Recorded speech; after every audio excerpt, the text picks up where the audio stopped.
You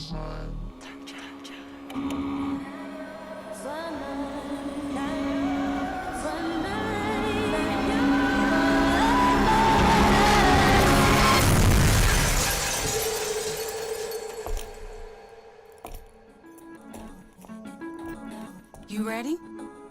I've been ready. What are we waiting for?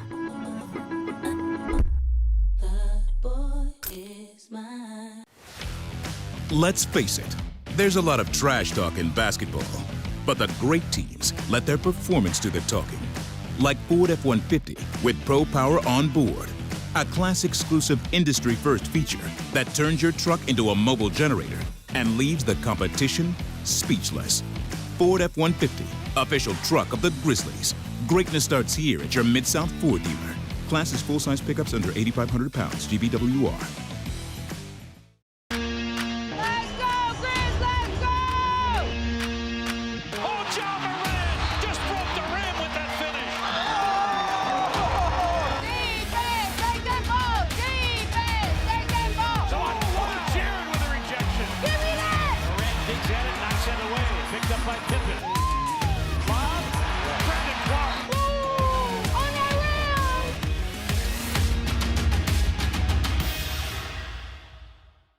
Sonic Radio. Welcome back to Sonic RNDIO. That spells radio with me, the CIO. This just in, the new Sonic $1.99 menu lets you build a crave-worthy meal for just $1.99 an item. Whether that's a creamy shake, crispy tots, or a quarter-pound double cheeseburger. This just out. Ostriches. They're mean, not very cute, and in my opinion, way too big for a bird. Don't miss the Sonic Fun 99 menu. 5 items, always $1.99. Live free, eat Sonic. Tax not included. See menu for details.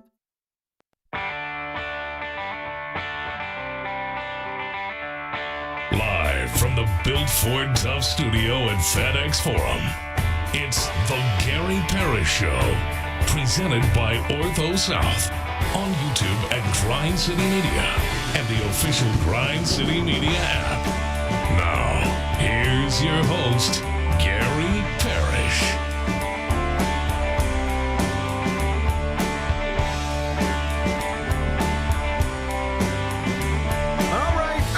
My name is Gary Parrish. I'm speaking to you from the Built Ford Tough studio, FedEx Forum, downtown Memphis. Benny Doyle right there producing the program. Glad he's with me. Glad you're with me. Hope you're getting through the day best you can.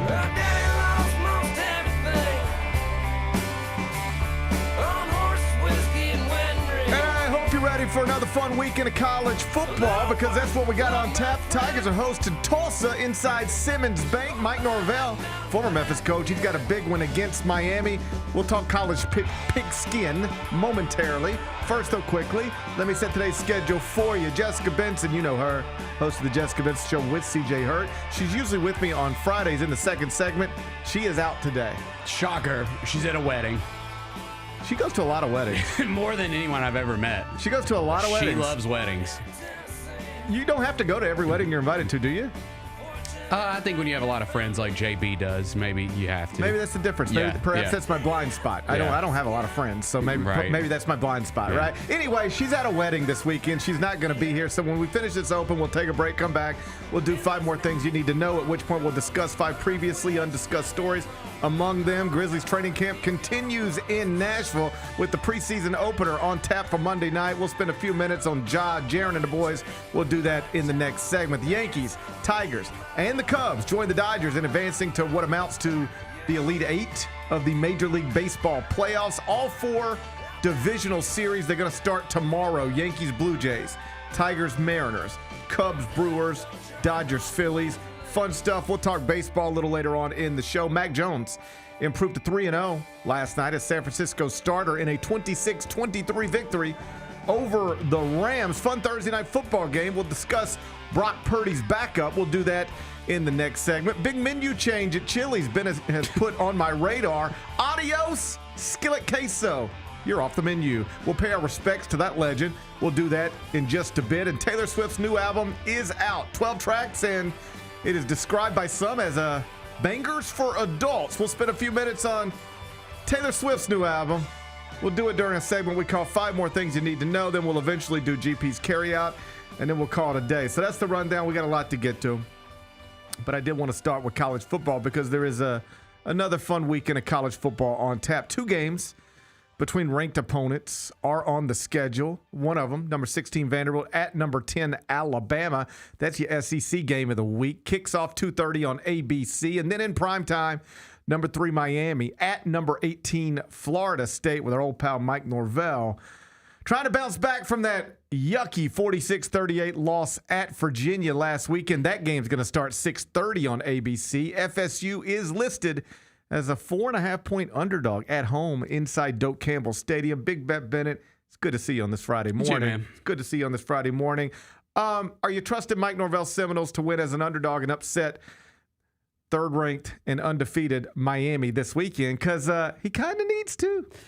I think he does kind of need to. I think they're going to get a little restless down in Tallahassee. They stay restless down there. They do stay restless down there. That's very true. But yeah, after that loss to Virginia and you get the field storming and all that stuff, I just think that 2 in a row after what happened last season there, I think they're going to get a little restless if he loses this one. They stay restless down there in Tallahassee. Yeah. Obviously, last season was a disaster, which makes Mike on some level the face of the hot seat list heading into this season. Right. Or at least he's, his picture's there somewhere. Yeah. Season gets off to a nice start, and then you drop one to Virginia, and it just sort of reminds me of an old saying that an old coach told me one time, and it's the simplest, like, well, of course, duh type of statement, but I like it for some reason. And here's what it is. You probably heard me say it 50 times. Coach told me one time, you never want to lose a game you're supposed to win.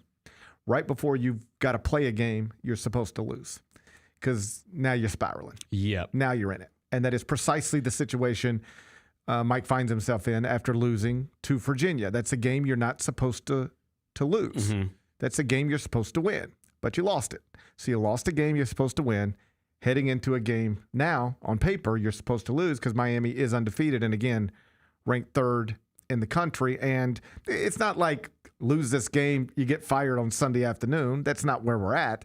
But suddenly you look up and in a season where there's immense job pressure on you, you're now on a 2-game losing streak, including a loss at home to an in-state rival that has sort of passed you, it seems at least, in the hierarchy of college football in the state of Florida.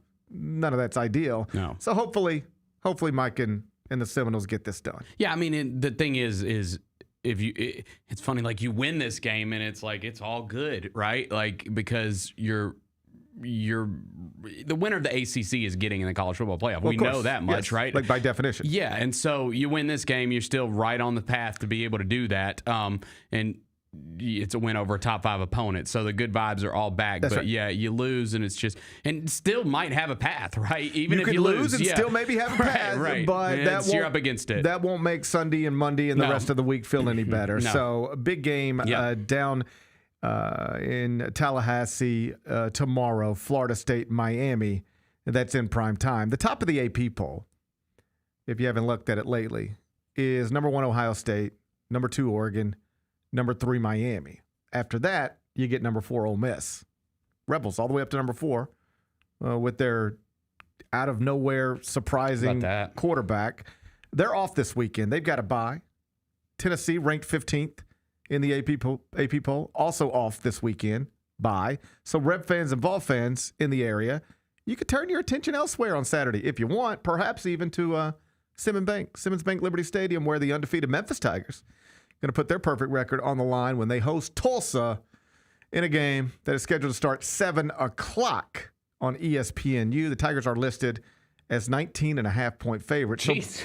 So, they're going to run it down their throat. Whoa. They're going to run it down their throat. 19. I didn't know that. I didn't know. Yeah. It's a big number, but this is undefeated headed for the college football playoff Memphis Tigers. What are you talking about? Barring a surprise, Memphis should be 6-0 when we go to bed on Saturday night and still listed as the projected favorite to land the spot reserved for the highest rated group of 5 conference champion in the 12-team college football playoff. Right now, Memphis is the most likely school to grab that spot, barring a surprise, a big surprise, that should hold true through Saturday night. On a scale of 1 to 7, that's the way we do it here. What's your level of concern with this league game against the Golden Hurricane? Give me a number, and then if you don't mind, Set the stage. I'll go, I'll say my level of concern. I'll say that it's at a 3. At a 3. I put mine down at a 1. You put yours down at a 1? Yeah. I mean, I was like, they got a nice win at Oklahoma State and got Mike Gundy fired, but like Oklahoma State's bad. Right. So I don't know how much you take for that. Then they got blasted by Tulane the week after that. Yeah. So I don't.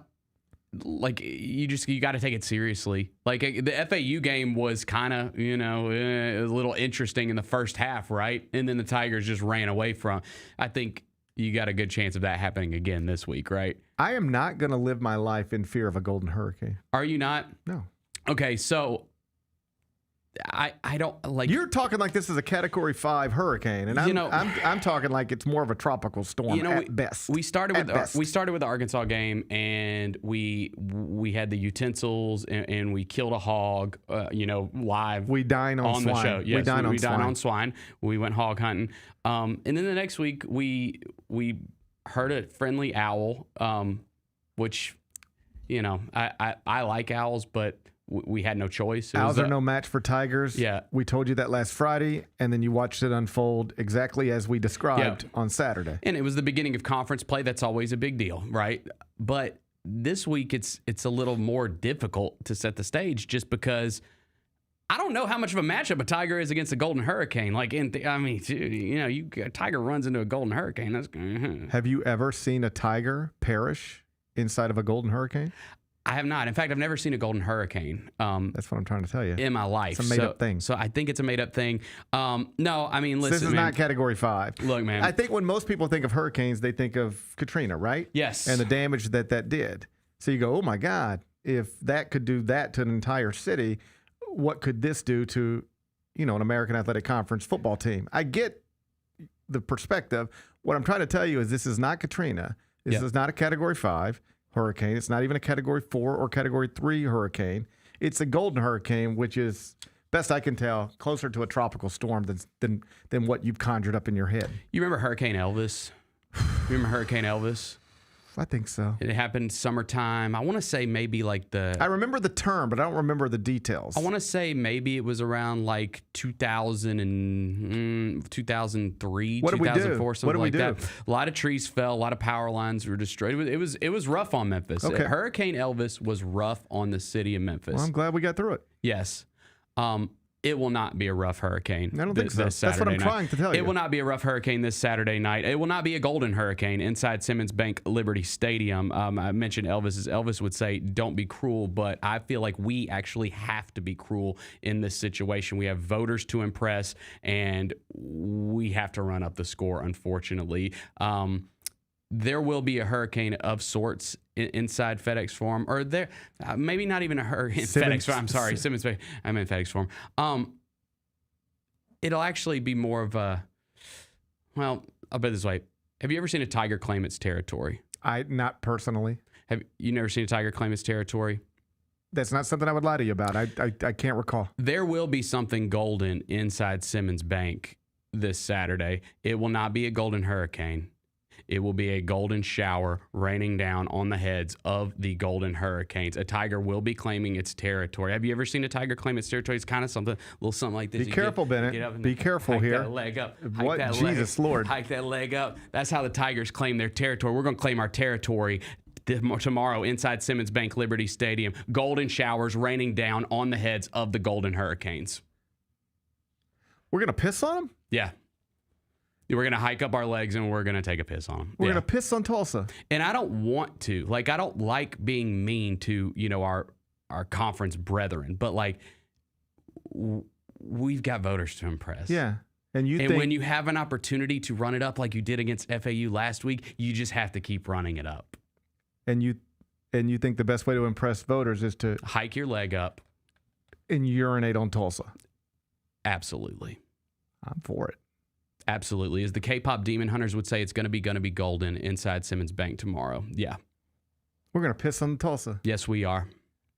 Oh, yes, we are. Could we incorporate that into a touchdown celebration? I want to say that we have before. Was it us? Who did Ole Miss. Famously. No, it was Ole Miss. Yeah. Egg Bowl. Can we steal that? I think we could steal that. I don't think they need it anymore.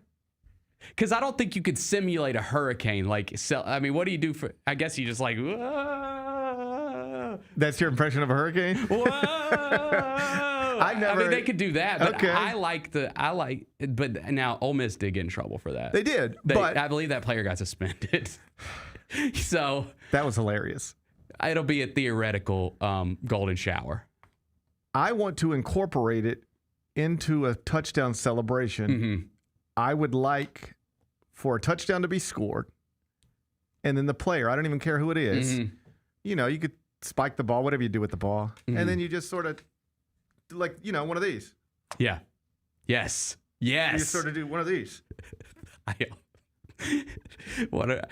I couldn't figure out the prop. Like Golden Hurricane is tough, and what I was gonna do, because I knew that I was gonna talk about golden showers, is I was gonna like poke a little hole in my water bottle, but I didn't want to mess up our equipment. So, but there's they got the Gatorade, like the squeeze bottles. Oh yeah, I'm very familiar. The trainers run up and sure, yeah, of course. Okay, so you score a touchdown, get the Gatorade bottle, and you know what I'm saying? It's great. You know what I'm saying? I don't know. Have I told you about the North Point pisser? There's a little kid running around just peeing on stuff. He was TikToking himself pissing on just the school and the parking lot and stuff. Honestly, hilarious. I thought so too, but they caught him. Funny. They caught him, and I think he got. Did he? Maybe expelled or something. But he was like DeSoto County famous. How old? Or can you give me an age? I think high school. Google it. You can probably find him. You can probably find him. The North Point pisser. He just run around campus. He wouldn't be the first student that's done that. He would just run around campus urinating. He wouldn't be the first student. I'm just glad it wasn't my kids. Just glad it wasn't my kids. Yeah. All right, we're gonna piss on him, I guess. Yeah. Turn the Golden Hurricane into a golden shower. Yep. The Golden Hurricane comes to Simmons. They come here as a Golden Hurricane. Mm-hmm. They leave as a Golden Shower. Yeah, we're gonna urinate on Tulsa. That's Bennett's plan to impress voters. To be clear, in all seriousness, I was just kind of looking at their stats and stuff. They're not good at anything really. That's why I'm not concerned. That's why I put my level of concern at 1. They're good at beating Oklahoma State and getting Mike Gundy fired. Outside of that, nothing else there. They're okay at a lot of stuff. They're not great at really anything. If you just look at their numbers, they across the board in all the main statistical categories, they rank outside of the top 60, top 70 in most. So all right, I'm ready to go. Yeah, I'm gonna hold my urine until tomorrow night. Yeah, they got a quarterback. His name's Baylor Hayes. Not worried about him. He's thrown 4 touchdowns and 3 interceptions on the season. 782 yards passing, 60% completion percentage. So again, he's okay. It's okay. All I hear is a bunch of okay stuff. Not worried about that. It's just okay. You don't get to be the projected Group of 5 favorite to land in the college football playoff by being concerned about okay teams. Mm-hmm. Okay, not concerned. Yeah, I'm taking this 4 games at a time. Yeah, I know coaches like to take it 1 game at a time. As I told you earlier in the week, I'm taking this 4 games at a time. Mm-hmm. I'm trying to get to 9-0 in advance of the first college football playoff rankings, so that we can be a part of that television show. I'm taking this 4 games at a time, and I'm not worried about an okay Tulsa team. They come here as a Golden Hurricane. They leave as a Golden Shower. That's right. We're going to urinate them. Yes, we're going to urinate. We are urinating. You called yourself the Goldens. You did this to yourself. You did this to yourself. When you put Golden in your name, you invited come on, this. You asked for this. You asked for this. I'm sorry. So now we'll deliver. Yeah. Now we'll deliver. Yeah. Frank Bonner had an interesting story, DailyMemphian.com this morning, about Memphis's rushing attack. Do you realize that right now the Tigers are averaging 247.2 rushing yards per game, which is 11th in the country? I would figure it'd be way up there. I figured we'd be way up there. 11th in the country, and averaging more rushing yards than passing yards per game right now for the first time since 2018. The last time Memphis ran the ball like this, you had Darrell Henderson and Patrick Taylor on the roster. So that made sense. Why not hand those guys the ball? Right. So that was the last time, 2018, that Memphis averaged more rushing yards than passing yards. Seth Hennigan, obviously, as the starting quarterback, you were going to average more passing yards than rushing yards. But now Memphis is only averaging 25 pass attempts per game. That's the lowest since they averaged 23.6 passing attempts per game back in 2012. So it's been more than a decade since Memphis has run the ball this much, thrown the ball this infrequently. Do you care? Do you care how your team scores points? No, because I think when you brought in Brendan Lewis and you knew that he was going to be your starting quarterback, you knew what his skill set was, right? Vastly different skill set than Seth Hennigan's, for instance. Exactly. Like Seth is good at throwing the football. I'm not saying Brendan's not, but Seth is better at that. Sure. And that's why he was on an NFL roster for a minute, right? So, or at least a training camp roster. So, yeah, I think once you knew that Brendan Lewis was going to be your starting quarterback, you knew kind of where you were going to go. And you knew you were bringing back these upperclassmen running backs, one of them who's been in your program for a couple years. And I think you just knew that was the direction it was going to go. And I do love I've been saying this to you, I love that they have a real identity this season. I mean, they are prediction, I wouldn't be surprised if tomorrow we're going to be in the second quarter saying, oh, God, here we go. Like, why is it, tied 14-14? I'm not saying that. I'm not worried about Tulsa. But then we're going to look up in the third quarter, early fourth, and they're going to just be running away with it, literally, because that's what they do. They just hammer teams with the run, and then they stop tackling them in the fourth quarter, and then they break off these huge chunk plays, which I'm sure we'll see again this week. We've seen it the past 3-4 weeks. I think sometimes people equate running the ball to a slower game, to a game that produces less points. And in some ways, that's obviously can be true. It's not really true with Memphis this season, so far at least. They're running the ball heavy, barely throwing it at all, still averaging 447.8 yards per game in total offense, which is, does this surprise you? More than they averaged last season when they won 11 games with Seth Hennigan as the starting quarterback. They're averaging more yards per game right now. They're averaging 39.6 points per game. So lots of points, lots of yards, but doing it in a very different way. Now, as Frank points out in the piece, those numbers could come back a little bit to a more reasonable place, given that the schedule does intensify going forward. Not to suggest Memphis is getting ready to go play an SEC schedule, but just in the simplest of terms, the teams Memphis will play going forward are better, broadly speaking, than the teams Memphis has played to get these first 5 wins of the season. So stiffer competition, yards per game should come down, probably will come down. Points per game likely will come down based on everything I just explained. But still, the numbers are really impressive.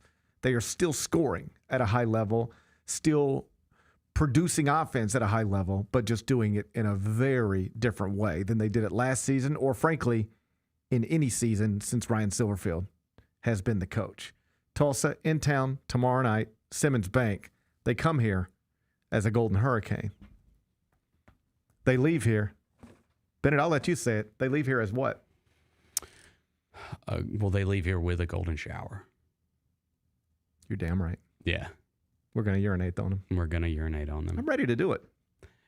I am too. Well, I mean, I don't want to be cruel. I do. We have to be cruel. It's not. This is the system that is in place requires us to be cruel. Yes. It just does. You have to make an impression on voters. You have to make an impression. You have to run it up. You have to commit golden showers. That's right. That's right. Yeah. Sorry. We'll apologize when it's over. All right? But we're going to do what we got to do. We'll apologize when it's over, but we're going to do what we got to do. Yeah. We come back. Grizzlies training camp continues to unfold in Nashville. Preseason opener. Man, it's Monday. The next time we do a show, we'll be talking about there's a game tonight in FedEx Forum. I'm stoked. It's right here. I'm stoked. Let's go. It's always just around the corner, but it really is just around the corner. Now, we'll talk Grizzlies. We'll do it next. Gary Parrish Show presented by Ortho South. Jaren Jackson has a message for y'all. Jaren, say it now. What? It's the best show in the world. Yeah. Hey. Yeah, Trip. When I showed up at the event last night, he goes, "You got the biggest show in the world." And I said, "No, I really don't." And he goes, "To me, you do. I see you every day." I asked him why he doesn't just walk up here, and he's like, "Because I don't want you to be able to prepare." I was like, The Chris Vernon Show, live on weekdays at noon on YouTube at Grind City Media and the official Grind City Media app.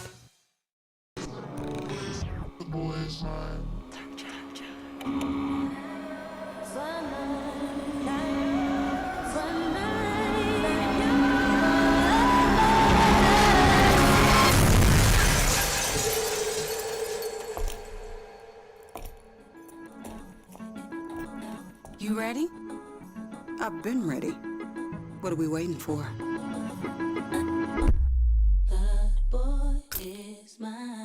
Kroger shoppers and Grizz fans. Want exclusive last-minute discounted ticket deals texted straight to you? Sign up with the new Kroger Buzzer Beater deal. Fans can sign up by texting Grizz to 636-479 or visit your local Kroger store in the Delta Division and scan the QR code. By signing up, you agree to receive recurring automated promotional and personalized marketing text messages from the Memphis Grizzlies. Consent is not a condition of any purchase. Message frequency varies. Message and data rates may apply. Let's go, Grizz! Let's go! Oh, John Moran just broke the rim with that finish. Defense, take that ball! Defense, take that ball! So on one, Jared with a rejection. Give me that! Moran digs at it, knocks it away. Picked up by Pippen. Bob, Brandon Clark. Ooh, on that rim!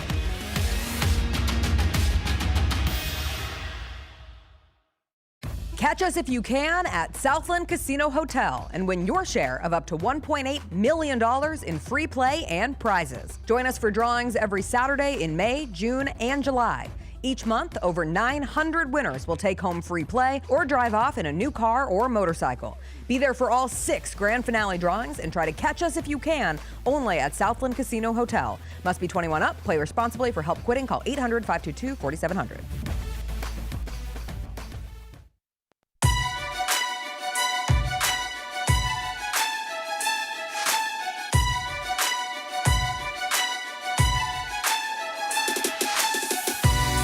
Orthopedic injuries can be unpredictable, unforeseen, and unscheduled, and Ortho South understands this better than anyone. Since your injuries don't make appointments, you don't need to either. That's because Ortho South welcomes walk-ins during the weekdays, in the evenings, and even on Saturdays. So next time an unforeseen injury makes an unscheduled appearance in your life, visit orthosouth.org to find your nearest urgent care location. Just walk in, and Ortho South will take care of everything, especially you. Learn more at orthosouth.org. That's orthosouth at orthosouth.org. Now, I got 5 more things you need to know. Number 1. Grizzlies training camp is wrapping up in Nashville because the boys will be back inside FedEx Forum tomorrow. We got an open practice, Bennett. Oh, we do have open practice tomorrow. That's right. I hope you didn't forget. I did not forget. And it's actually like so what was the deal that we got going on tomorrow? If you go to the open practice, you get the $9 tickets. 9:01 at the box office during open practice. It's tomorrow inside FedEx Forum at 1 o'clock. At the box office at FedEx Forum during the open practice, you can buy opening day tickets. That's tickets to Grizzlies Pelicans inside FedEx Forum on the second night of the NBA season. The champs will, raise a banner and do all that. That's on a Tuesday night. And then on the Wednesday night, the rest of the NBA, or at least part of the rest of the NBA, gets underway. It'll be Grizzlies and Pelicans, and you can get tickets to that game on Saturday during the Grizzlies open practice at the box office, FedEx Forum, for just $9.01. Open practice tomorrow. Mm-hmm. Sunday, we rest on the Lord's Day. Mm-hmm. And then on Monday, Kay Cunningham, Detroit Pistons, coming to town. It'll be our first exhibition, preseason game of the season. Nice to see the Pistons are a real Eastern Conference contender now. Went from like one of the worst teams in the world to, I think you can reasonably, like they got the 5th best odds at FanDuel Sportsbook right now to win the Eastern Conference. No, that is fun. And, a guy that we don't talk about a ton just because it was just one season, which is what it's like always going to be from here on out. But dude, the career that Jalen Duren's carved out and what he's doing in Detroit, and he's just got like that old school game. Yeah. It's kind of crazy. Like, you just don't see a lot of guys like him coming through the league as much anymore. I mean, he's just like massive and kind of out physicals you and grabs a bunch of boards. Like it's cool seeing him really blossom and have this career with the Pistons and be on like a really good team, you know, in theory, what they're going to be this season. He has turned into a nice professional basketball player. Yeah, for sure. Like where me and the Jalen Duren fan club got sideways. Do you remember this story? You said he had little hands. I just said this is exactly what happened. And then it turned into a whole thing. And I had like his people like sending me direct messages and they weren't the kindest. You know, it was like, he was always fine. Like and I'm happy for him, obviously. Yeah. But here's what happened. I want to say it was like Peach Jam or something? Yeah, we went to Peach Jam. Yeah. And he had emerged as the, quote, #1 ranked high school player in the country in his class. He was the top-ranked player in the country. Just like Cooper Flagg was the top-ranked player in his class, at one point, Jalen Duren was the top-ranked player in his class. So I went to Peach Jam, and I was like, well, let me go see him. I'll go see the #1 player in the class. That's a good place to start the trip. And I walked in, and he was listed as like 7 foot. Yep. And the first thing I said is like, he is not 7 foot. And he's also like a traditional big, but he's not 7 foot. He's put together, but he is not a 7-footer. And he's a traditional big. And so then we went and did a podcast, and I was with Matt Norlander, and I was just like he's clearly good, but the idea that that's the #1 player in the class? Like usually you see the #1 player in a class, and it's like they look like they're going to be the #1 pick in the draft. And this young man, I don't care what happens between now and when he enters the NBA draft, he will never be the first pick in the NBA draft because he's a traditional big who isn't as big as they're saying he is. And I just sort of left it there. It was nothing more than that. It was never he's not going to be great in college. It was never he's not going to be good in the NBA. It was as simple as he is not as tall as they say, and he will never be the #1 pick in the draft.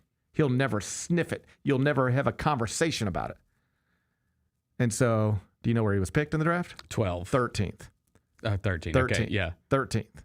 Behind Jalen Williams, who's awesome. The Thunder Jalen Williams. And do you know the good Jalen Williams on the Thunder? I think they have 2. And do you know where he's listed right now in terms of height? 6'10". That's what the Pistons list him at, 6'10". He has never been 7 foot. He has never been 6'11". I just love that the argument I ended up in at Peach Jam was like, yes, he is that tall. What are you talking about? The Detroit Pistons don't even list him at 6'11" or 7 foot. He's a good player though. He is a good player. He's having a nice career. He's averaging a double-double. Yeah. He's having a nice career. Yeah. He's not that tall. Calm down. But he's not that tall. Calm down. I'm happy for him. We get to see him on Monday night. For him too. Yep. Open practice tomorrow inside FedEx Forum, 1 o'clock. Hope to see you there. Then on Monday night, preseason opener against the Pistons. I'm actually, I know, like, I'm way more excited about this preseason than I was about last year's preseason just because we got so many new faces this year. Like, I'm excited. And we're going to actually see some of these guys play. I'm sure, like, I don't know how much we'll see Ja in the preseason, but, like, we're going to see Cedric Howard. On Monday night, we'll get to watch Cedric Howard play against professional basketball players for the first time. Yes. Yeah. And I assume we're going to probably see, like, a little Ty Jerome and we want to see what Jock looks like in the starting lineup. Like it's interesting. Yeah, it'll be fun to talk about things we see as opposed to the interesting thing about the offseason and even the preseason is we end up spending a lot of time talking about things we hear and things we read, but never things we see because there's nothing to see. They're in a gym behind closed doors. Right. They're in Nashville at training camp. They're not on TV. We're not in the practices. You talk to people. You listen to what they say. You form opinions around that. Yep. You read things. You form opinions around that. But we're all just talking about things we hear and things we read as opposed to talking about things we see. Tomorrow at FedEx Forum, we're going to see things. Monday night, inside FedEx Forum, preseason game, we're going to see things. And then we can start reacting, talking about stuff that we see, as opposed to talking about things that we hear and things that we read. I prefer it that way. I prefer it that way, Looking forward to it. 1 o'clock tomorrow, inside FedEx Forum. If I didn't make it clear, admission to the open practice is free. You ain't ever getting another chance to see John Morant for free. I'll tell you that much. You can walk in the front door. Right. Walk straight down to the court. If you get there early enough, it's general admission.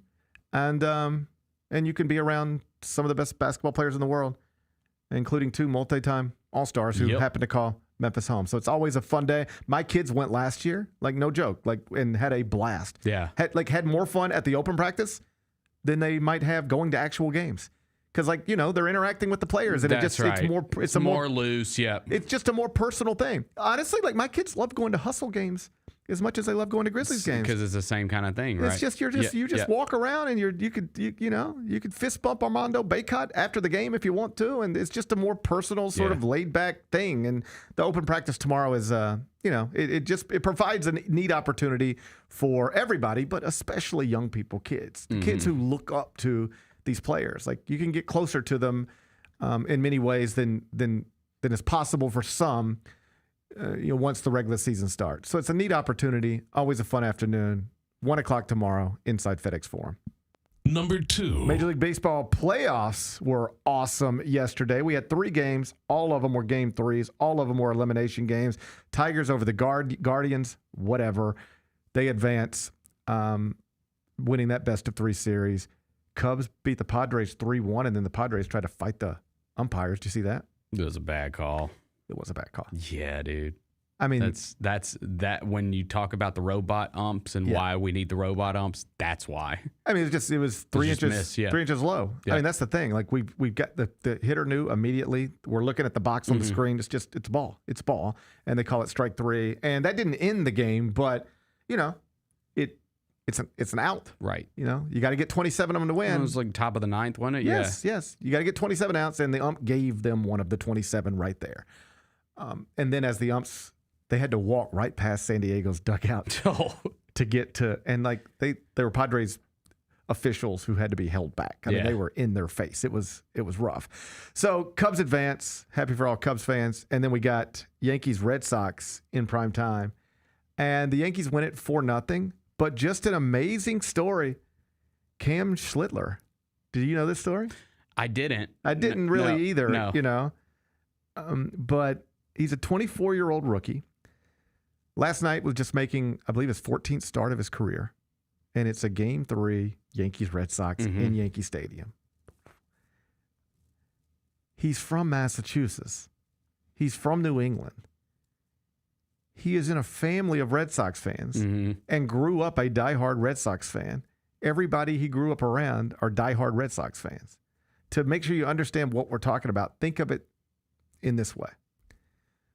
There's a young man growing up in this city right now, playing basketball in this city right now. He loves the Grizzlies. He comes to the games. He's got a Jaren Jackson jersey. He's got a John Morant jersey. He's got pictures of him and Grizz. He's going to the open practice tomorrow and can't wait. All right? He was at Jaren's camp a few weeks ago. Loved it. All right? You walk in his room, there's a picture of him and Jaren from the camp. There's a Ja poster, and he's got on Ja 3s on his feet right now. All right? Now fast forward. And it's Game 7 playoffs, Grizzlies and Mavericks. And that young man from Memphis who grew up a Grizzlies fan is now the starting point guard for the Mavericks. And he comes into FedEx Forum in his hometown and just shuts the Grizzlies down and walks out of here with a win. That's more or less what Cam Schlittler did last night. He ended his childhood favorite team's season. He's from Massachusetts, but now he plays for the Yankees, goes into the Bronx, and shuts out the Red Sox. And I mean, didn't just get the win. Did you see this stat flying around? 8 innings pitched, 12 strikeouts, 0 walks. He is the first pitcher in the history of Major League Baseball to ever, in a playoff game, go 8 innings, strike out at least 12, and walk 0. Damn. That had never happened before. You name the pitcher. Roger Clemens, Pedro Martinez, Greg Maddux, Nolan Ryan, Tom Seaver. You name the pitcher, it had never happened. And then Cam Schlittler did it last night for the Yankees against his hometown Red Sox. Just an awesome. It was cool. Awesome story. So it sets up where now we move on to what amounts to the Elite 8 of the Major League Baseball playoffs, and all 4 of those series get started tomorrow. Cubs Brewers, That's the first game. 1:08 first pitch, followed by Yankees, Blue Jays, then Dodgers, Phillies, then Tigers, Mariners. I wish we could get some tonight. I wish we could. It sucks. Like I wish there was baseball on tonight. You know, this time of year, like we were talking about this is like one of the best sports months, and like there's some on every night, and then tonight there's nothing. It sucks. Like, well, the schedule doesn't allow for it. Right. You're not going to make a postseason team play 3 straight games and then fly to a new city to play a 4th game in 4 days. Right. It's not going to be. And I just mean sports, like this is why, and you've talked about this, like, you know, these Friday night college football games, there's some crappy ones on tonight. Like, if I'm a school like Memphis, I would love to get in a Friday night slate. I've always thought those were beneficial for Memphis. Like, what if Memphis Tulsa was tonight? Yeah, everybody would be watching just because there's nothing else to watch. It would be the biggest game in sports tonight. I mean, it really might be. I mean, it would be on the list of It'd things. Be on the list. How about this? It would get way more attention if it were played tonight than it will get when it's played tomorrow night. Because we got some West Coast games tonight that are bigger, but like... I mean, WNBA. Oh, yeah, we got the playoffs Game tonight, 1. too. I should, yeah. Yeah, I mean, so that's gonna get some attention. And yet that will get more attention than a Memphis-Tulsa football game would get on a Friday night. But to your point... I didn't realize Game 1 was tonight. Well, I'm wrong then.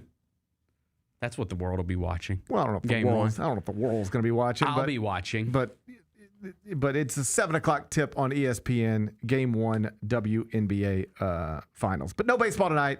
Schedule doesn't allow for it. But we get 4 games tomorrow. And though I wish your Orioles were in it, and I wish my Mets were in it, these are 4 compelling series. Like, you know, there's good stuff in all of this. Like Cubs Brewers, I mean, those are rivals, divisional rivals, regional rivals. So that's terrific. Yankees Blue Jays, divisional rivals, and anything with the Yankees and Aaron Judge is a big deal.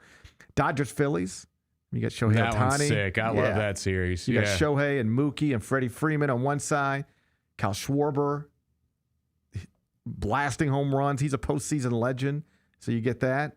And then Tigers Mariners. Like Detroit's been a fun story all season. Cal Raleigh has emerged as a transcendent star. So there's something for everybody in these 4 series. They all get started tomorrow. We'll revisit them on Monday. Number 4. We're on number 3. Number 3. Thursday night football game. You took the 49ers as a 7.5-point underdog. You didn't need those points. They won it outright. Mac Jones delivered again in the absence of Brock Purdy. And now Mac Jones is 3-0 as a starter, and the 49ers are a 4-win team despite their whole roster being banged up. What'd you make of what you saw last night? Man, honestly, I think there could be a case for Kyle Shanahan being the best coach in the NFL. He really might be. He really might be. I mean, this dude, they are always competitive, and they are always injured. Yeah. Like, it is crazy. Yeah. And they just, again, like Mac Jones, you got to give credit to Mac Jones, obviously. Like, he's 3-0 as a starter, but, you know, he New England moved on from him for a reason, right? Yeah. Right. You know, the Jags moved on from him for a reason, I guess. I just, it's crazy what he's able to do. I'm not going to say with so little because they're all NFL players, but it's just like he can plug and play guys, I think, better than most NFL coaches, and they run his system, you know, perfectly. He is obviously great. Mac Jones looks good. Mm-hmm. Was asked last night about, you know, the way he's playing and if he thinks there's what amounts to a quarterback controversy brewing in San Francisco. The question wasn't put to him exactly like that, but it was clearly like, hey, you're doing well. You're 3-0 as a starter. You've been a starter before. Do you have your eyes set on that type of thing? And he just was really good. Mm-hmm. I thought so too. He said, this is Brock Purdy's team. He's a starting quarterback. I'm the backup. And I know what it's like to be that guy, to be the starter. And all you want from your backup is to be helpful, to be supportive. And if you're not capable, healthy enough to play, that when they fill in for you, that they... When they fill in for you, you hope that they do the job well, because eventually you got your eyes set on all these big goals. And if you don't win while your team doesn't win while you're not playing, well, then You wanted to go to the playoffs? Well, the games you missed and your team lost might be the things that prevent you from getting there. So as a starting quarterback, I know what you want out of your backup quarterback. I was the starter, and I know what I needed from my backups. And that's what I want to be for him. I know what it's like to be him. So I want to be for him what I wanted my backups to be for me. And that's a pretty mature way to look at it. And I think the right way to look at it. I don't know that I would be able to look at it that way because I'd be like, I want to play, I'm selfish. But that is the right way to do it. And it seemed sincere. It didn't seem like he was just talking. It seemed like those words were sincere words coming from a sincere place, or at least they struck me that way. Yeah, it was. I was happy for him last night. And like the thing is, man, is they're 4-1. They were missing last night. They're starting quarterback, 2 starting receivers, starting tight end. Like it's just, it's really crazy. I mean, they're going to get Kittle back next week, which will be a big boost. But yeah, I mean, I think just after watching that last night, and the Rams have been really good. I think that they're a contender, possibly. I do. In the NFC, yeah. Congratulations to Mac Jones. A nice win last night, Thursday Night Football, and then he handled his post-game media responsibilities like a mature veteran quarterback. Good for him. Number 4. We got menu news at Chili's. Yeah, man, I had to send you this one just because we like talking about nostalgia on this show, and this was one that kind of hurt a little bit. Rest in peace, skillet queso. It's gone off the menu. For what? For what? For what? Who doesn't want that? It's a tradition. It's a tradition. Chili's has had a resurgence. I was reading about this. Yes. They actually have had a resurgence. Yeah, massive. And you know why? Because Chili's has always, I think I've got this. I think I've got this why that they've had this resurgence. Okay. If you don't worry. I'll be able to tell you why. Okay. Tell me if this is right, because I don't know. I don't know the answer. Okay. I'm just guessing. I took the time to find out. Chili's has always been kind of cool. Yeah. Like no one's ever been like, Chili sucks, right? You know what? I don't think anyone's ever been like, Chili sucks. Maybe people like forgot about Chili's. Like it was massive in the 90s. Like we went to Chili's. That was like a Friday night staple. We went to that Chili's over at Poplar and Perkins all the time, right? And then, trends change, things change. But so, it was never not cool, but maybe it just people quit thinking about it. I have noticed this in my own life, and I don't know whether it is a reflection of anybody else's life, but in my own life, I, like you, grew up going to places like Chili's and Applebee's. Yes. And TGI Fridays. For sure. Those casual dining sort of chain. Right. It's not fast food, but it's not fine dining. It's like Chili's, TGI. And they still exist, I think. Mm-hmm. And I can't tell you the last time I was in any of those types of places. Why don't I go? Why did I used to? I would be driving around and I'd say, hey, you want to get dinner? And somebody would say, sure. And I might say, let's go to Chili's or let's go to Applebee's or let's go to TGI Fridays. Yeah. And I haven't said that in 20 years probably. Right. Why? What happened? And so now the reason that I think this resurgence is happening is because I mentioned nostalgia. And it is like the Chili's, the chili pepper, like the logo. We like nostalgia. And also, I don't know if you've noticed, things are very expensive now. It's expensive to go out to eat. It's expensive to buy groceries. And so this place that people have always thought was, kind of cool, but maybe forgot about over the years. Now that we're really trying to save money, Chili's is a pretty good option. Okay, some of that might be true. The actual theory behind the resurgence? That was my theory. Okay. There's a different theory out there, one that has been researched and reported on. Mm. They intentionally targeted Gen Z via social media, specifically TikTok. Okay. They have increased they have a real presence on TikTok, Chili's, that has allowed them to connect with young people. To the youths? To the youths. And young people are now going to Chili's in ways that TGI Fridays and Applebee's and other similar style restaurants are really struggling with. Yes. Chili's has connected with this demographic in a way that other similar restaurants just hasn't been able to do. And it is largely because of TikTok and makes sense. And what is described as an improved dining experience. Chili's is cool. Chili's is cool again. Yeah. Now this is not cool. Taking this queso off the menu. Yeah, I don't this understand this at all. This queso. Does Gen Z not like queso in a skillet? That's and then so, I don't like Gen Z. All right. I'm not one to look down on the younger generations. I'm inspired by them on some level sometimes. But what does it say about you if you don't want queso in a skillet? Man, in that queso, it was so good. Like you had to order every time you went. The chips at Chili, like I think they had half a bottle of salt on each individual chip, 100%. but they were great. I mean, they still are great. I think this. I wonder if this is a like a. I wonder if it's fake. You think it's fake? I think that they're calling fake news. I don't think it's fake. I think they're really doing this. No, I think they're trying to get the uproar going, and then they're going to be like, haha, just kidding. Well, that would be mean. I could see that happening. But it is true that... Like, I want to go get some of that queso right now. Well, do you know that it is true that certain restaurants that have menu items for a limited time only, like the reason they do that and then take them away and then bring them back, it creates... Every time they bring it back, it's a new thing. Mm-hmm. You think they're going to... Take it away, bring it back... We're all going to Chili's. You think they're going to bring it back? I do. Do you have a go-to? Everyone likes the sampler. That's like people really like that sampler where you just get a little bit of everything. Yeah, I like a little bit of everything. You like the sampler? Yeah, but I just like queso. You know what I used to get and by the way, you were like my wife and her girlfriends like go to Chili's. Is it the Southwest egg rolls? Those are really fun too. I love those.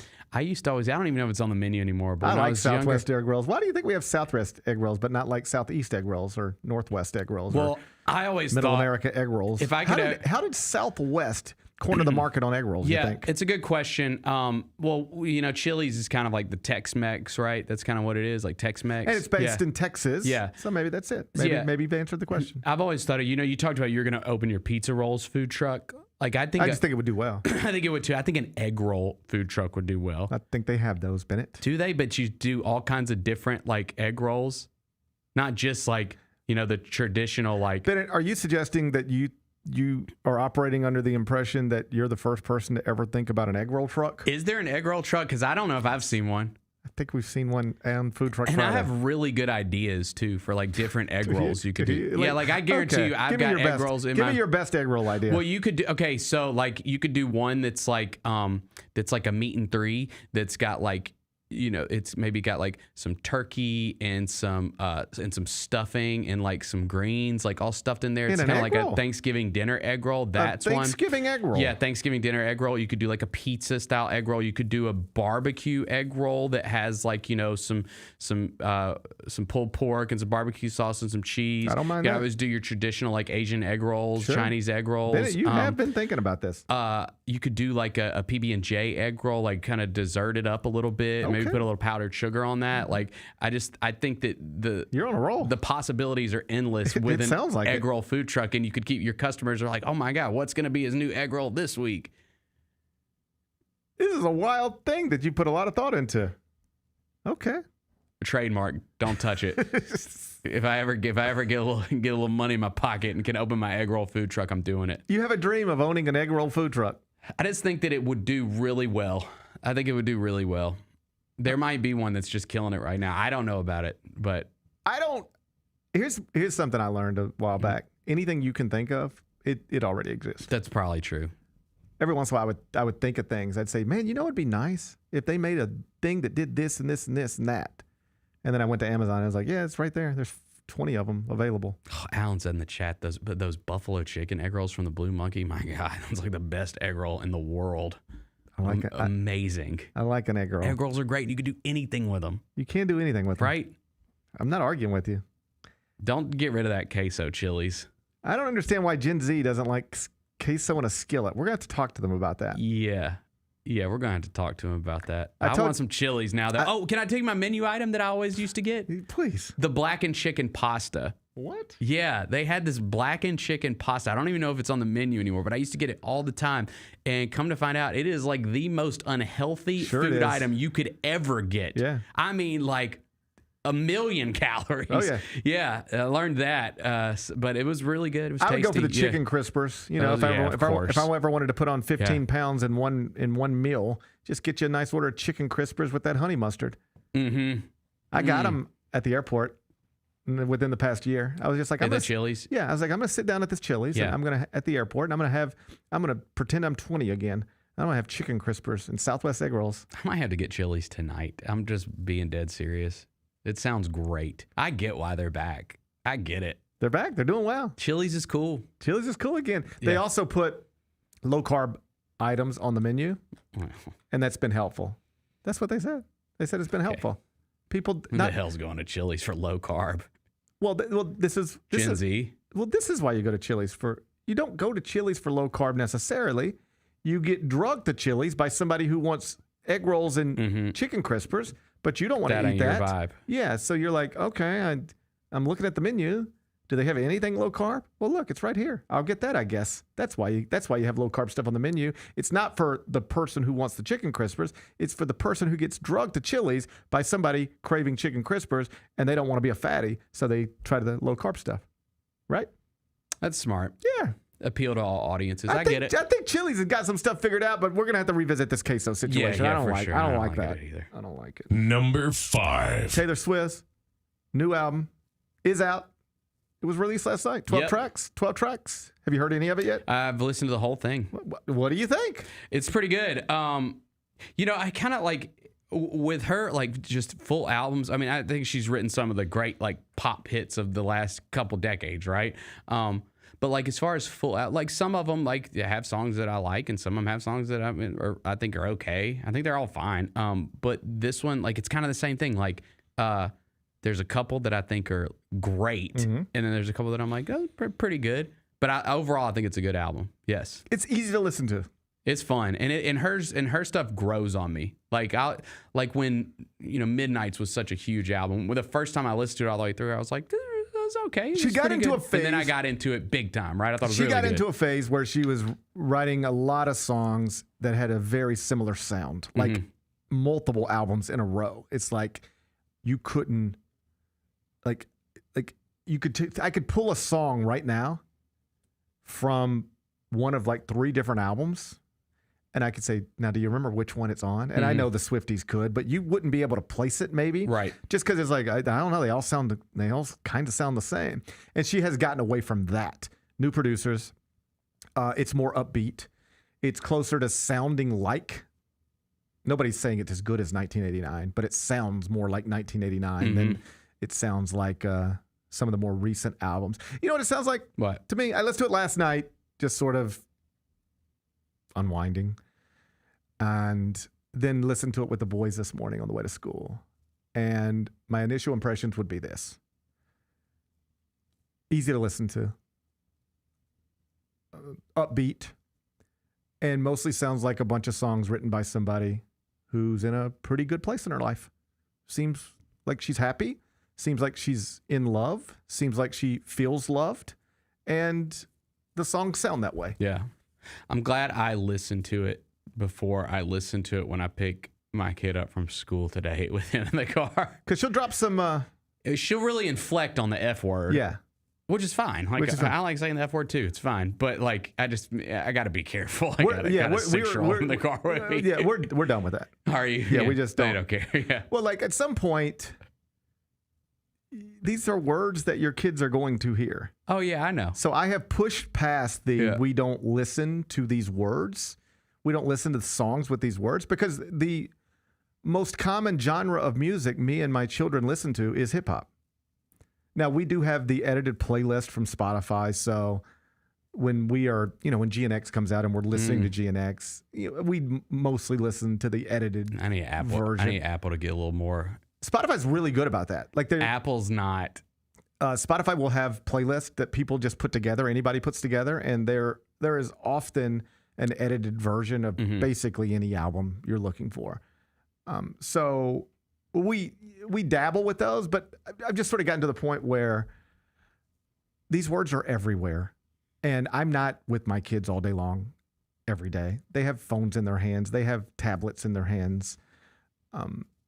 They're going to hear these words. Like, if you think you're keeping the F word out of your kids' ears, you're just not. It's everywhere. Right. All of these words are everywhere.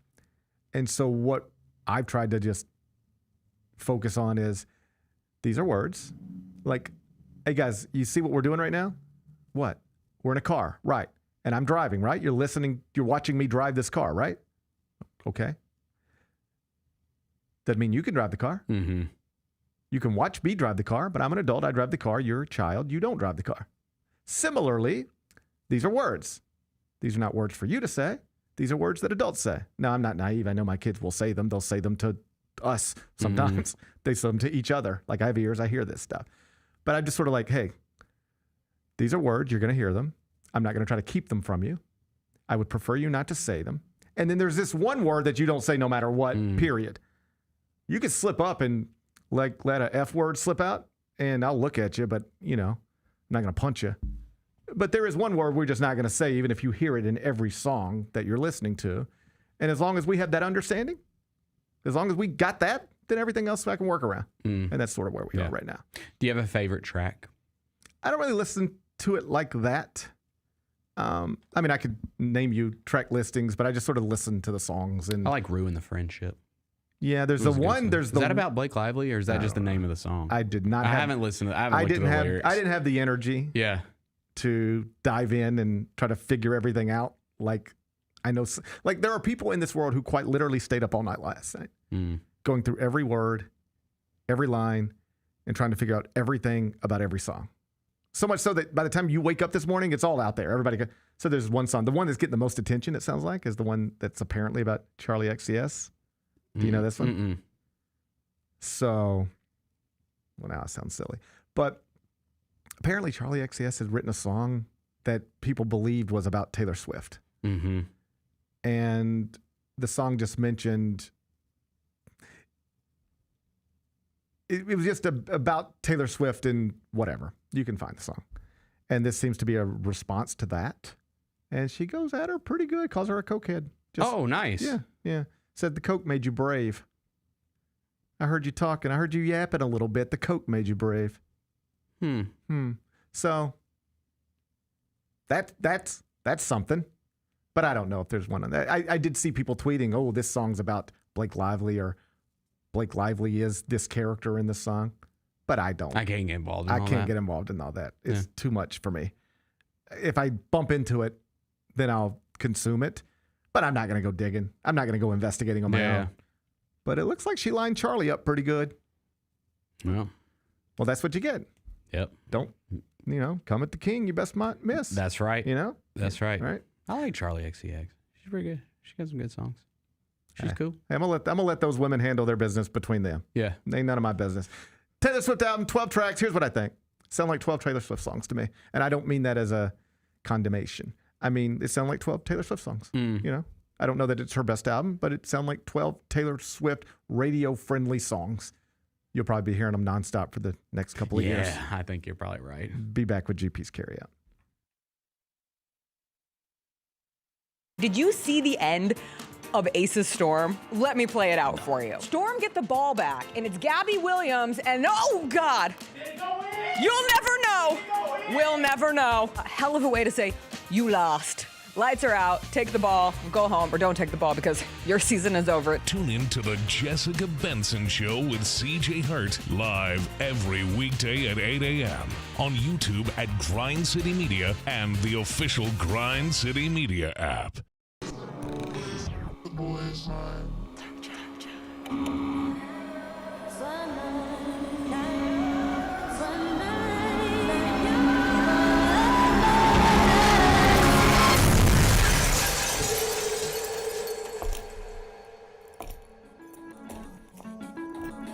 You ready? I've been ready. What are we waiting for? The boy is mine. Let's face it, there's a lot of trash talk in basketball, but the great teams let their performance do the talking. Like Ford F-150 with Pro Power on board, a class-exclusive industry-first feature that turns your truck into a mobile generator and leaves the competition speechless. Ford F-150, official truck of the Grizzlies. Greatness starts here at your Mid-South Ford dealer. Class is full-size pickups under 8,500 pounds, GBWR. Let's go, Grizz, let's go! Oh, John Moran just broke the rim with that finish. Defense, take them ball! Defense, take them ball! So on one, Jaron with a rejection. Give me that! Moran digs at it, knocks it away. Picked up by Pippen. Bob, Brandon Clark. Ooh, on that rim!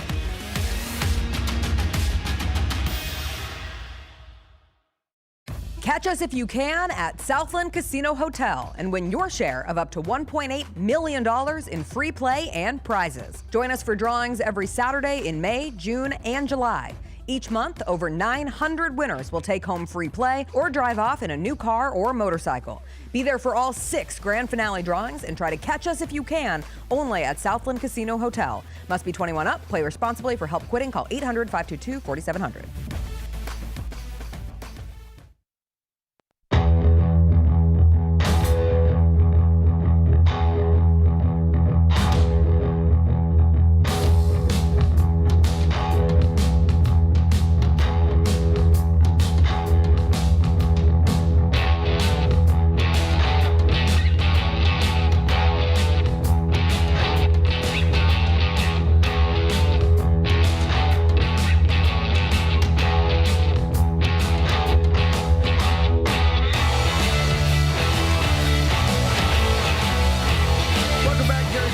Presented by Ortho South. Let's wrap this up with GP's Carryout.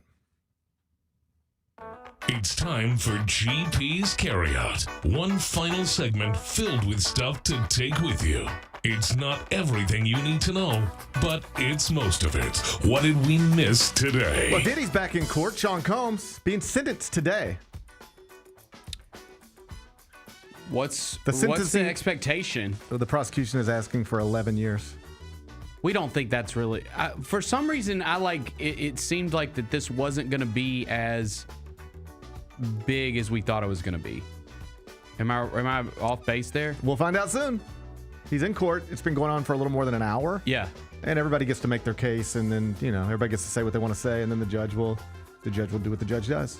But in theory, he could walk out of prison today, or be sentenced to what the prosecution is asking for, which is 11 years or anything in between.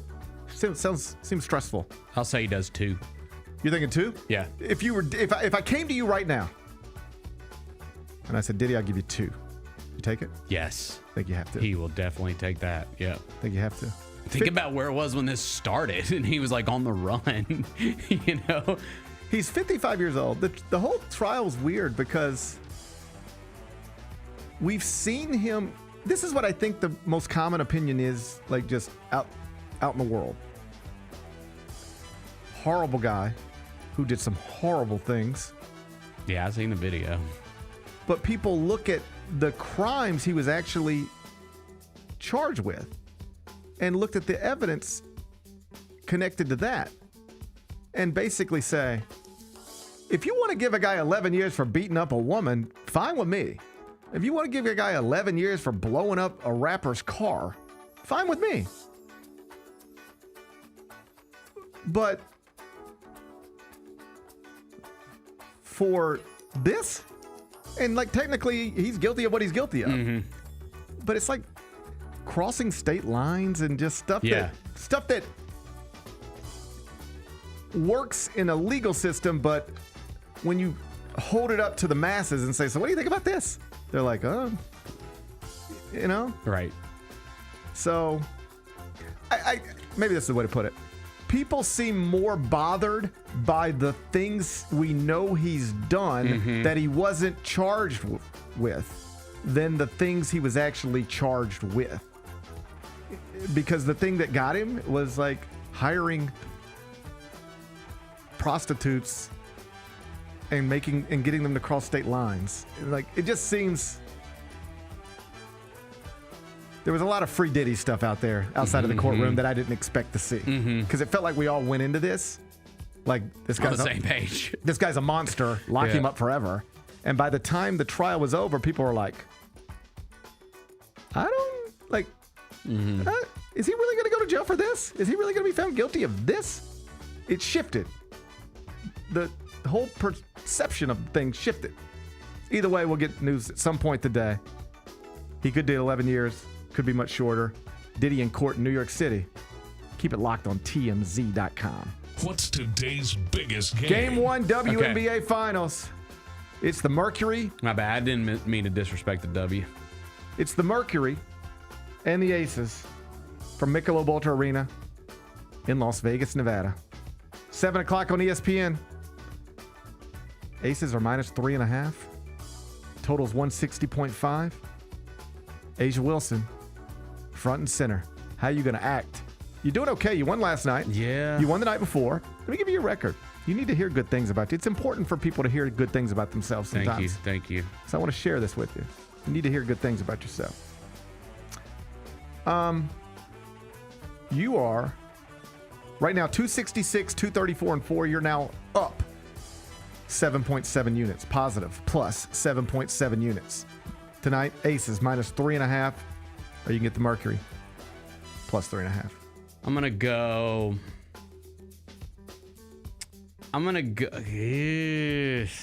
Sheesh. I'll go Aces. Bennett says take Las Vegas, lay the 3.5. Tip is 7 o'clock tonight. You'll be able to watch it on ESPN. What are we watching on TV? SmackDown is on USA Network tonight, 7 o'clock start. The main event. Can I interest you in Cody Rhodes and Randy Orton against Bronson Reed and Braun Breaker? God, I feel like I'm having deja vu. Is there any angle in WWE right now that you care about? My OTC. He wrecked everybody Monday night. My OTC. That's the angle I care about. I only care about my OTC. Yeah. I think I only care about my OTC. I do like Bronson. Are we still doing the Shulafala? I hope so.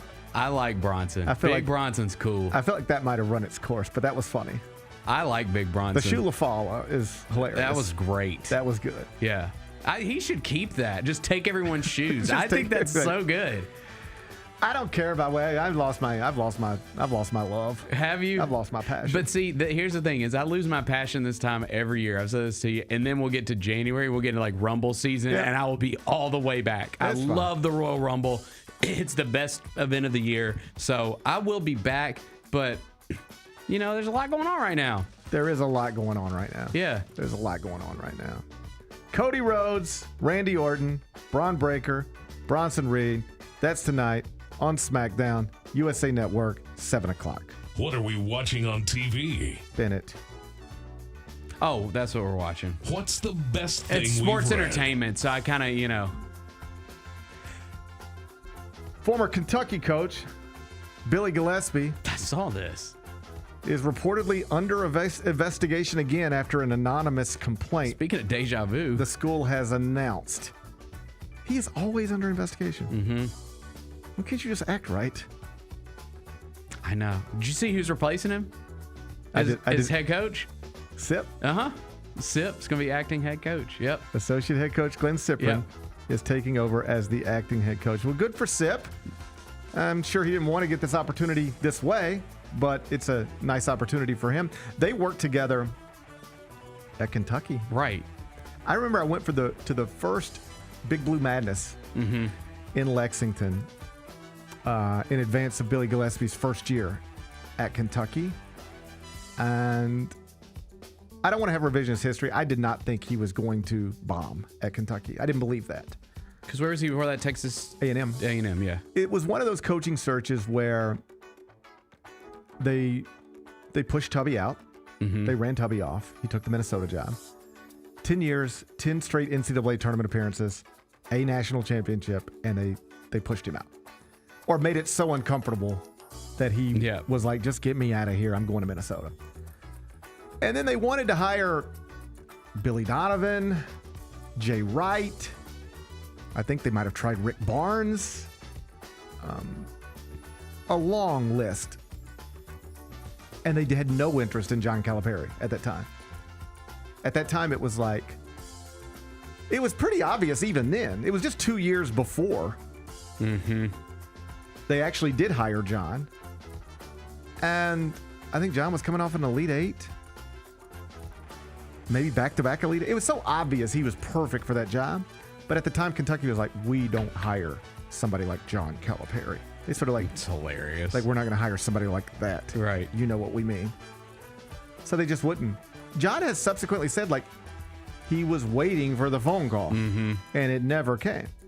So when they miss on Billy and Jay, don't want John, then it's like, well, who's the hottest coach in the country who's doing something overachieving somewhere? Well, that's Billy Gillispie. And so they're like, all right, we'll hire him. It was just a weird personality fit, and it was so obvious at that Big Blue Madness because, you know, at Texas A&M, you're just the basketball coach. You're not the football coach. You're just the basketball coach. At Kentucky, you're the king of the state. And he just, I remember him walking into Rupp Arena, and I want to say he, like, looked at it and was just like, wow, like, just seemed overwhelmed by the moment. And I was like, oh, that's not good. You got to be comfortable in this moment. If you're going to be the Kentucky coach, you have to be comfortable with this because this is your life now. Not everybody wants that. Dusty May, after his last year at FAU, could have been the Louisville coach or the Michigan coach. And, I mean, both jobs are there. You just pick which one you want. This one or this one. You pick it up and take it. It's yours. And he took Michigan for a lot of different reasons. But one of the reasons, like somewhere on the list, was I don't want my family to live the life you have to live when you are the Louisville basketball coach. Whereas at Michigan, you know, they're focusing on football till January. And then, you know, like Dusty May can walk around Ann Arbor and nobody blinks. True. You can't do that at Louisville. There's just certain places where things are different. This place is different. There is no restaurant in Memphis that Penny Hardaway could walk in without somebody asking him for an autograph or a picture. Right. Zero. Every day of the week, every week of the year. He cannot walk in a restaurant without somebody saying, that's Penny Hardaway, can I get a picture or an autograph? And frankly, like, it was true for Josh Pastner too. It's obviously different for Penny because he's Penny, but like the Memphis basketball coach in this market is a celebrity that people like to pull in different directions. I've sat in a bar in Westwood with Ben Howland coming off of a Final Four and nobody even looked at us, you know? And so at Michigan, you can live that life a little bit more. At Louisville, Kentucky, absolutely not. You've got to be comfortable being in the center of attention at all times. And it just became obvious that Billy wasn't. And after 2 years, they had to get him out of there. He had some off-the-court issues. That's the other thing. He was single, living in Lexington, Kentucky. So you're single, wealthy. That's a fun combination. But not when you're the head basketball coach at Kentucky in Lexington, because everybody's seeing everything you do. Yeah. Everywhere you're at, every time you're with somebody, it's all very visible and on message boards, and it was just a messy thing. So he gets pushed out, and then he got another, not bad job. Investigated there, gets pushed out. Now he lands this job under investigation again. Not great. Not great. Not great. You can read about it right now. CBSSports.com. What's going on this weekend? Oh, man. What's not going on this weekend? First things first, open practice tomorrow. Yep. 1 o'clock, FedEx Forum. Free admission. And those 901 tickets to the season opener against the Pelicans will be available at the FedEx Forum box office during the open practice. 1 o'clock is what time we're going to get started. Tigers at Simmons Bank tomorrow night. Hike your legs up. College football weekend. Bennett, this is not, I was just thinking we would just run the ball on them and humiliate them and cover that 19 and a half and move on to UAB. You, on the other hand, have decided we must urinate on them.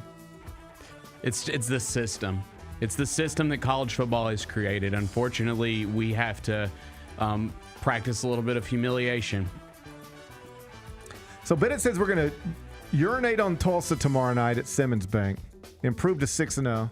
Sorry, guys. Then we get an NFL Sunday, Major League Baseball playoffs, Let's WNBA go. finals. It's a big weekend. It is a big weekend. It's a big weekend. I hope you enjoy it, Bennett. I hope you enjoy it too, man. We'll see about that. Enjoy your weekend. I'll make an attempt to enjoy mine. And we will meet back here Monday at 10. Till then, be careful, be kind, be good. Rep your hood.